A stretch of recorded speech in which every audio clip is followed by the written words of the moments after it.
Yo, it's your girl square root of -1 and it's time for some optics. Let's see what we can learn.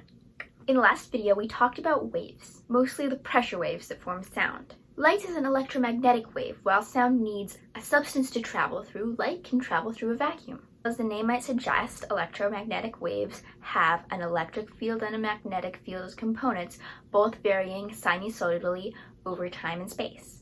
These fields are perpendicular to each other, something like this. EM waves are produced by the motion of charges. In the case of visible light, this is generally electrons transitioning energy levels inside an atom. Let's not get into quantum, but basically there are several discrete energy levels at which an electron can orbit the nucleus of an atom. If they switch energy levels, they need to either absorb or release a little packet of energy in the form of light. Higher energy differences correspond to higher frequencies of light. This little packet emitted is known as a photon because light is both a wave and a particle at the same time.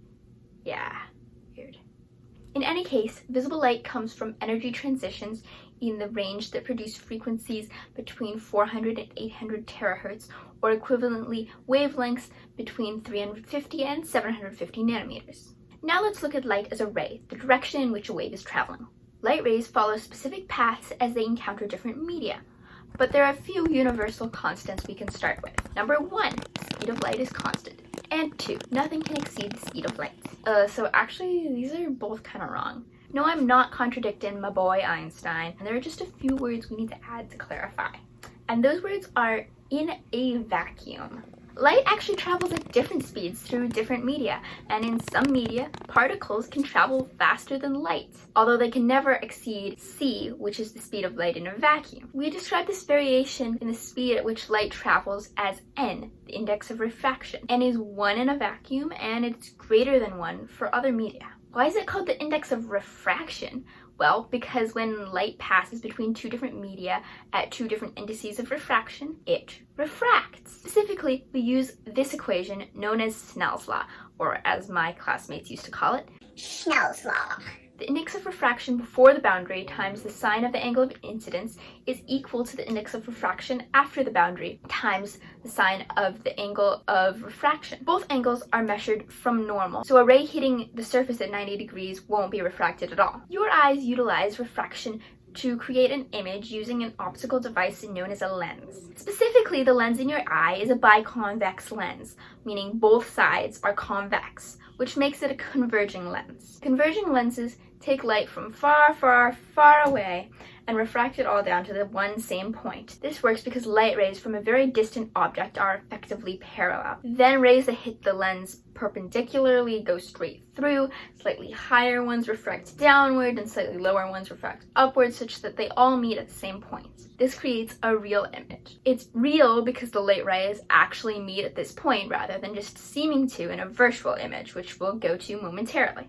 This point is known as the focus. This is the lens equation. F is the distance from the focus to the lens, P is the distance of the object from the lens, and Q is the distance of the new image created from the lens. So you can see that if P goes to infinity for a far, far away object, that term becomes 0, and then you have that the image forms at the focal length. When you're looking at very distant objects, the image forms on the retina of the eye, which detects the light and sends it as an electrical signal down the optic nerve. That's all well and good for very distant objects, but when you have something a little closer, the rays are slightly angled apart, the rays will converge at a point farther away, and the retina is no longer in place to receive the image. But we can't move the retina, so what do? What we can change is the shape of the lens. To be able to see closer objects, the lens gets fatter and more curved, which moves the image closer so that it is again on the retina. This is known as Accommodation. Every time you look from your computer screen to the sky outside the window and then back to your computer screen, the ciliary muscles of your eye relax and then contract again. When your eyes get tired after reading for a long time, it is literally muscle fatigue from focusing too close for too long. Staring at the sky gives those muscles, not just your brain, a break. Let's get a slightly better sense of accommodation by using what we call ray tracing diagrams. And no, that is not sketching characters from Star Wars. To figure out where your image ends up, there are 3 rays that you can trace, but you really only need 2 of them. One goes from the object straight through the center of the lens and keeps going straight. The second one goes from the object and it goes horizontally until it reaches the lens, and then it refracts down and goes through the focal point on the other side.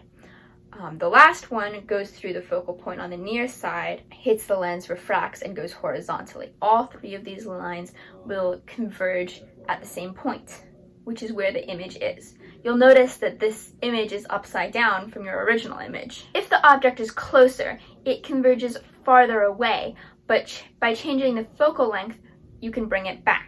Not all eyes are quite as good at accommodation as others. Farsighted people have trouble making their lenses flat enough to focus on nearby objects. To help, we give them converging lenses in the form of glasses or contacts. But how do we find out exactly which ones they need beyond trial and error? Lens strength is measured using power, 1/4 focal length, in units of diopters. While converging lenses turn far-off objects into nearby upside-down images, they also turn objects closer than their focal points into a right-side-up virtual image slightly farther away. A virtual image is not actually there. The light rays don't actually converge, but it appears like they do. And this virtual image is what your eyes would see if you were wearing those glasses. So if the closest you can naturally focus on is 80 centimeters away, and you wanted to be able to see an object only 18 centimeters away from your face, you would need contacts of power 4.3 diopters. If you wanted glasses instead, they'd be 2 centimeters away from your eye, so you'd need a power of 4.97 diopters. Nearsightedness, on the other hand, is when you can't see distant objects. It's usually due to the shape of the eyeball, not the lens, for eyes that are too deep. In this case, a diverging lens is needed. Set object distance at infinity and the image at the farthest that they can focus, say 30 centimeters, which will again be a virtual image.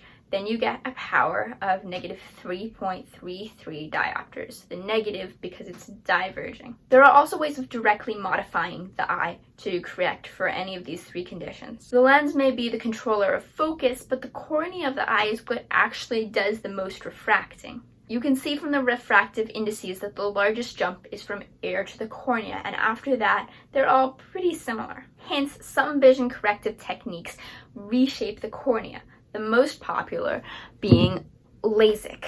Laser-assisted intrastromal keratomyosis. And no, this is not a promo, I just happen to have this mug. While previous knife and laser techniques could result in scarring, clouded vision, and infection, LASIK lowers the risk of each of these by first slicing a thin flap off of the cornea. Laser cuts can now be made in the underlying cornea to allow it to curve more or less. The flap is then replaced, which seals the area, keeps out infection, and encourages quick scarless healing. The edges of the flap can still scar, but they are out of the field of vision. So that's about all I had on optics, and that's also the end of my series on the physics of the human body, though you'll definitely be hearing more on that topic. Like this video if you learned something new today, and subscribe to find out what comes next. Thanks. Man gets pulled over by a cop. Cop looks at his license and says, "Hey, sir, it says here you need corrective lenses. Where are your glasses?" Man says, "But I got contacts." Police cop glares at him and is like, "I don't care who you know." Did you hear about the optician who fell into the lens grinder? He really made a spectacle of himself. Someone dropped their contact lens in the parking lot. I can see why they didn't pick it up again, but they can't. Add a better joke than those in the comments, please.